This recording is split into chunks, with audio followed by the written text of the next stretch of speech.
Bonjour à tous et merci de suivre le 13h de la télévision du Burkina. Voici les titres. Une messe d'action de grâce pour commémorer le 4e anniversaire de l'accession du pape François à la tête de l'église Famille de Dieu et pour la paix dans le monde. La célébration eucharistique s'est déroulée hier à la cathédrale de Ouagadougou en présence du nonce apostolique Burkina-Niger et du président du Faso. Et puis l'armée irakienne et la coalition internationale sont en passe de remporter la guerre contre l'État islamique à Mossoul. Chassés de la mosquée Al-Nouri, les djihadistes ne contrôlent plus que 1% de la ville de Mossoul selon les autorités irakiennes. Les fidèles catholiques réunis hier à la cathédrale de Ouagadougou ont rendu grâce à Dieu pour les 4 ans du pape François au Vatican. Selon le nonce apostolique Burkina-Niger, cette messe d'action de grâce tient également lieu de cérémonie commémorative de l'indépendance du Vatican. La prière a été dite en présence du président du Faso. Le point avec Zoubaviel David Dabiré. Une messe d'action de grâce pour une fortification des actions du Saint-Siège dans le monde et pour la paix au Burkina Faso. Entre chants et louanges, l'église famille réunie autour du nonce apostolique à la cathédrale de Ouagadougou formule des bénédictions à l'endroit du pape François 4 ans après son élection sur le trône du Saint-Siège. Une messe qui tient également lieu de cérémonie commémorative de l'indépendance du Vatican et à laquelle prend part le président du Faso. Au regard de la lourde charge du pape, il est tout à fait normal que les fidèles prient pour lui comme il a demandé. Aujourd'hui également, c'est la célébration de la solennité de Saint Paul et Saint Pierre. Et en tant que successeur de Saint Pierre, comme je dirais, là où il est, au trône, il est normal que l'Église également consacre ses prières à ce qu'il ait la force, la clairvoyance et la simplicité de conduire tout ce troupeau à bon port. Et pour mener à bien cette mission dans le monde, le pape François fait de la tolérance religieuse son credo. Et le Burkina Faso se positionne comme une illustration parfaite en la matière. Occasion donc pour le nonce apostolique Burkina-Niger de saluer la cohésion interconfessionnelle qu'il qualifie de richesse sociale. Dans un contexte comme celui du Burkina, on a plusieurs raisons pour remercier. Pas tout simplement remercier l'Église catholique en elle-même, ses pasteurs et ses fidèles, mais aussi remercier le peuple burkinabé avec tous ses représentants des autres confessions religieuses, les musulmans notamment qui viennent de célébrer la fin du Ramadan, les autorités coutumières aussi, et évidemment l'État. Parce que la collaboration entre les différentes réalités, c'est une collaboration qui est extrêmement positive, tout en faveur du peuple burkinabé. Et bon, c'est bien le faire pour nous à l'Église, parce qu'on se rend compte que tout ça, c'est une fois de plus un don de Dieu. C'est quelque chose qu'on ressent de lui et qu'on est capable de le mettre comme quelque chose à partager tous ensemble. Et le nonce apostolique d'appeler les fidèles catholiques à vivre leur foi dans cette tolérance, gage de paix au Burkina Faso. Le ministre en charge de l'administration territoriale s'est rendu ce matin dans les locaux de l'Institut supérieur d'études de protection civile. Objectif à appréhender les difficultés liées à la formation et encourager les acteurs. Créé en 2012, l'Institut forme des officiers de sapeurs-pompiers d'une vingtaine de pays d'Afrique. Adama Guiti, Maxime Zongo.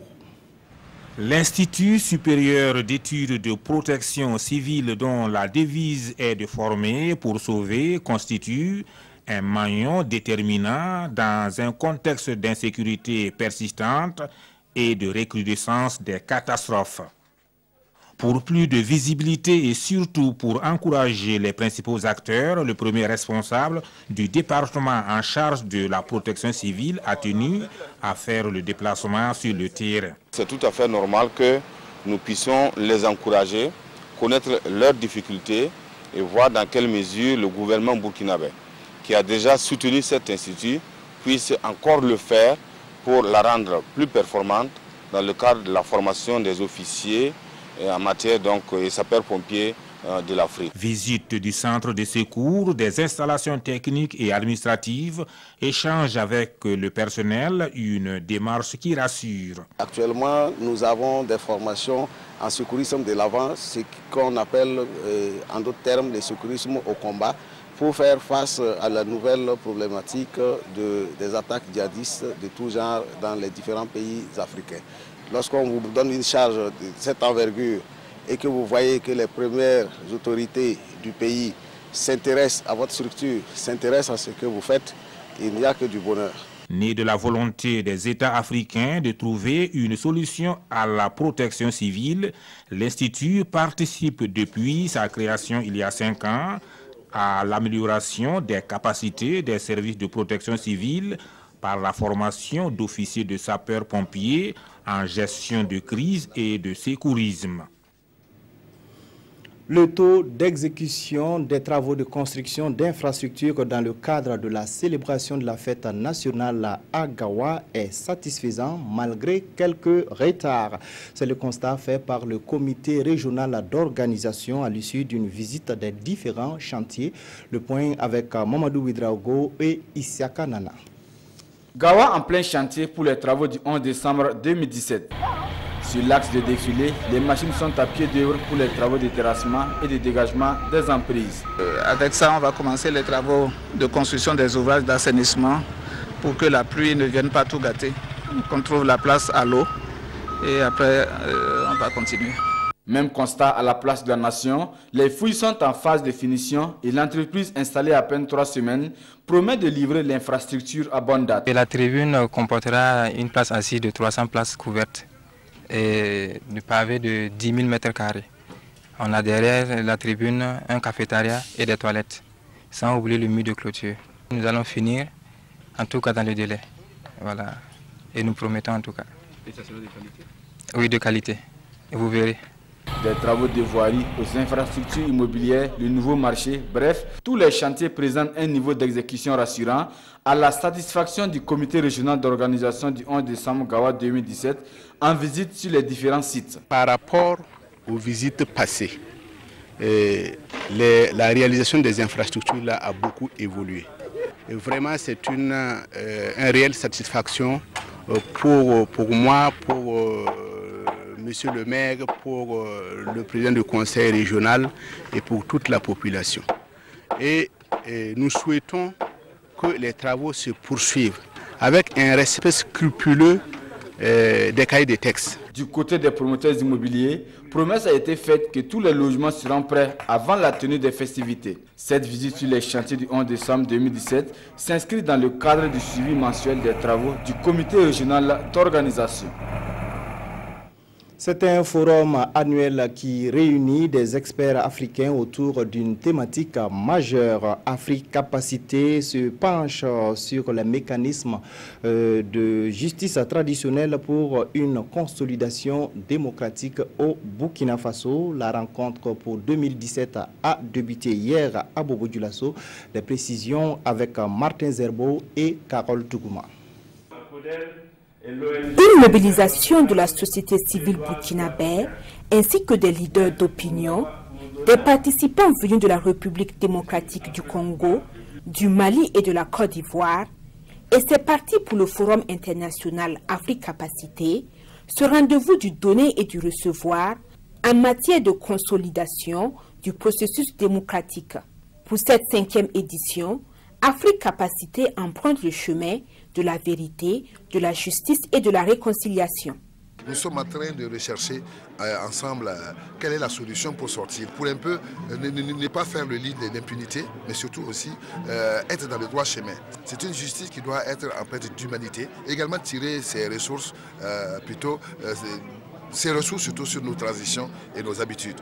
D'où un thème sur la justice transitionnelle. Quand on parle de justice transitionnelle, il s'agit effectivement de faire un lien entre la justice institutionnelle et les mécanismes traditionnels qui existent dans nos sociétés et qui portent des valeurs. Ces valeurs-là sont basées sur le consensus, sont basées sur la médiation, qu'il nous convient utilitaire de prôner afin d'identifier les sources et les ressorts qui nous permettront de renforcer la justice institutionnelle. Au sortir de cette rencontre, Une feuille de route des participants sera proposée au gouvernement et à la nation dans l'objectif de consolider la démocratie et la justice. Africapacité se tient avec le partenariat technique et financier de la Convention pour l'observation domestique des élections CODEL et de l'ONG Diaconia. Sensibiliser les magistrats sur l'apatridie et susciter leur adhésion à la lutte engagée contre le phénomène. C'est l'objectif d'une formation initiée par les autorités judiciaires. L'apatridie traduit la situation d'une personne qui ne peut se prévaloir d'aucune nationalité. Les échanges permettront également d'harmoniser les pratiques relatives à la délivrance de certificats de nationalité burkinabé. Kwale Nebié, Maïmouna Traoré. Il n'y a pas de statistiques sur l'ampleur de l'apatridie au Burkina Faso, mais les situations de risque sont énormes en raison d'un certain nombre de facteurs, notamment l'absence de recours systématique au service d'état civil pour l'enregistrement des naissances, les défaillances administratives, les abandons d'enfants, les difficultés de gestion des frontières. Il est un peu difficile de dire qu'on a des apatrides connus qu'on peut identifier. Mais nous savons qu'il y a beaucoup de personnes qui sont à risque. Dans la mesure où ces personnes sont très souvent dans des situations difficiles à pouvoir faire la preuve de leur appartenance au Burkina Faso. Il y a aussi des migrants venus d'ailleurs qui ont des difficultés également à pouvoir se rattacher à un État précis. Compétents pour délivrer les certificats de nationalité burkinabé, les acteurs judiciaires jouent un rôle fondamental dans la prévention de l'apatridie.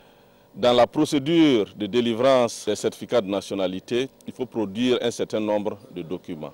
L'appréciation n'est pas toujours faite de la même manière par les différents acteurs de la justice, notamment les magistrats. Donc c'est pour les amener à pouvoir échanger sur l'ensemble des pratiques en cours au Burkina par rapport à l'appréciation de ces documents en vue de la délivrance de ces certificats de nationalité. Les recommandations issues de cette rencontre seront matérialisées dans une circulaire. Qui de l'USCO de Banfora ou du Santos FC se maintiendra dans le championnat national de première division. Le choc entre le 14e et le 15e du championnat se joue ce soir sur le coup de 16h à la faveur de la 28e journée. Les deux équipes se disent prêtes à se battre pour le maintien. Nongbakuda, Kalfa Ouattara. C'est le match de la survie.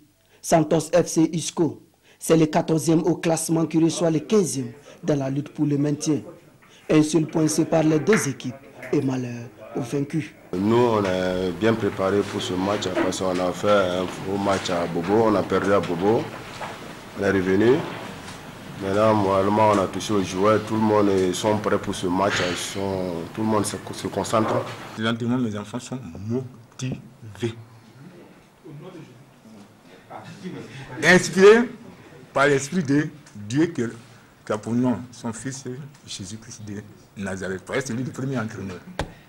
L'USCO est dans une bonne dynamique et veut prendre sa revanche, car battu 1-0 à l'aller. Son entraîneur entend réaliser l'exploit. Un grand message. Dieu au peuple de Banfora qu'il fasse confiance à Dieu seul.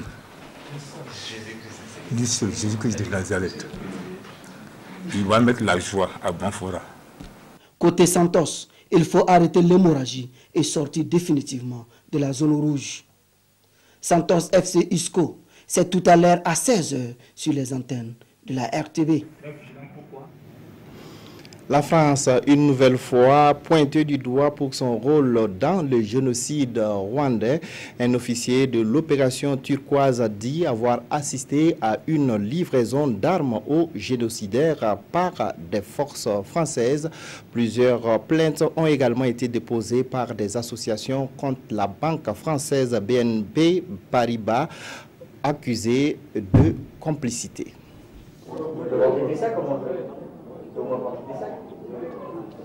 23 ans après le génocide rwandais, le rôle de la France dans ces tueries revient sur le devant de la scène. En 1994, sous mandat de l'ONU, la France déploie plus de 2500 hommes dans le cadre de l'opération turquoise. En théorie, une intervention humanitaire, sauf que depuis plusieurs années, on parle du rôle ambigu de la France et de livraison d'armes aux génocidaires. C'est ce que dénonce notamment Guillaume Ancel, qui était alors officier dans l'opération turquoise. Moi, j'ai assisté à une de ces livraisons d'armes. C'était la deuxième quinzaine de juillet 1994. Je rentrais d'une mission d'extraction qui s'était mal passée. J'arrive sur la base de Siongougou, qui est le PC des forces françaises dans le sud du Rwanda, et le commandant adjoint du détachement me demande de capter l'attention des journalistes pour les détourner du convoi d'armes qui va partir vers le Zaïre. Parallèlement à ces dénonciations, plusieurs plaintes sont actuellement déposées, dont celle de l'association Survie. Le devoir finalement des Français et des Françaises, c'est de balayer devant leur porte, de voir les crimes qui ont été connus en leur nom, et donc effectivement de savoir, de faire la lumière sur ces crimes et de juger les responsables, parce que tant qu'on ne le fait pas, c'est notre responsabilité collective à tous et à toutes que de couvrir ces crimes-là plus de 20 ans après. Les autorités françaises ne sont désormais plus les seules à être visées. Pour la première fois, une banque française, BNP Paribas, se retrouve au cœur des soupçons de complicité. 3 associations accusent le groupe bancaire d'avoir autorisé des transferts de fonds de la Banque nationale du Rwanda destinés à un courtier en armement sud-africain en juin 1994. À partir d'avril 1994, quelques 800 000 personnes, en immense majorité des Tutsis, avaient été massacrées en une centaine de jours dans des tueries déclenchées après la mort du président Hutu Juvenal Habyarimana dans un attentat contre son avion. L'État islamique vit-il ces dernières heures en Irak? Selon les autorités irakiennes, les djihadistes perdent du terrain dans la bataille de Mossoul. Ils ne contrôlent plus que 1% de la ville. Les autorités irakiennes et la coalition internationale emmenée par les États-Unis affirment que l'entière libération de Mossoul est imminente et n'est plus qu'une question de jours. Les derniers hommes du groupe État islamique sont assiégés dans un territoire d'1 km² dans la vieille ville. Après la reprise de la mosquée Al-Nouri, le Premier ministre irakien a déclaré la fin du califat qui avait été proclamé il y a presque 3 ans jour pour jour par l'organisation terroriste. L'avancée des forces irakiennes est difficile car les djihadistes sont mêlés à la population et ont notamment recours à des snipers et à des kamikazes. Ils ne contrôlent plus que 40% de la vieille ville, soit à peine 1% de la superficie totale de Mossoul. Les civils encore pris au piège manquent d'eau, de nourriture et de médicaments. Les forces spéciales irakiennes ont repris la semaine dernière la mosquée Al-Nouri lors d'une opération éclair. Lorsqu'il n'était plus qu'à une 50aine de mètres, les combattants de l'État islamique l'ont fait exploser. Il ne reste plus qu'un dôme de cette mosquée construite au XIIe siècle. Quant à Abou Bakr el-Baghdadi, calife autoproclamé que la Russie déclarait avoir éliminé il y a quelques jours, il serait définitivement mort, selon le guide suprême iranien Ali Khamenei. Tentative d'assassinat de l'homme d'affaires Inoussa Kanazoé, révolte de la population suite à une décision, à l'exécution d'une décision de justice à Koudougou. Voilà quelques sujets traités par les quotidiens de ce jour, les quotidiens qui reviennent également sur les grèves et la fermeté du gouvernement. La revue de presse est signée Vincent Kendrebego. Dans l'invité de la rédaction de Citoya, le ministre de la fonction publique, du travail et de la protection sociale parle longuement de l'administration publique burkinabé et des questions actuelles du monde du travail. De la question des statuts autonomes, terme en vogue dans certaines revendications, Clément Penwende Sawadgo parle d'un simple calcul corporatiste visant à se faire sortir de la fonction publique pour être rémunéré spécialement. C'est égoïste et c'est pousser l'État à commettre l'injustice. Et le ministre de le dire, le bal est terminé. À la une de l'Observateur Palga, l'exécution d'une décision de justice provoque le courroux de la population à Koudougou. Selon le journal, la démolition d'une maison habitée au profit d'un nouvel acquéreur du terrain a suscité la colère des habitants de la localité qui s'en sont pris à l'huissier de justice qui conduisait l'opération. Ce dernier n'a eu la vie sauve que grâce à une intervention de la gendarmerie et s'en est sorti avec une voiture caillassée. Selon Aujourd'hui au Faso, Inoussa Kanazoué aurait échappé à une tentative d'assassinat. Le journal rapporte que l'information a d'abord circulé dans certains milieux avant d'être confirmée par une source proche du magnat du ciment burkinabé. Des arrestations auraient eu lieu parmi le commando chargé de l'exécution de l'homme d'affaires et l'identité du principal commanditaire de l'assassinat pourrait être connue dans les prochains jours, selon le journal. Voilà qui met fin à cette édition. Merci de l'avoir suivi. Restez en compagnie de nos programmes.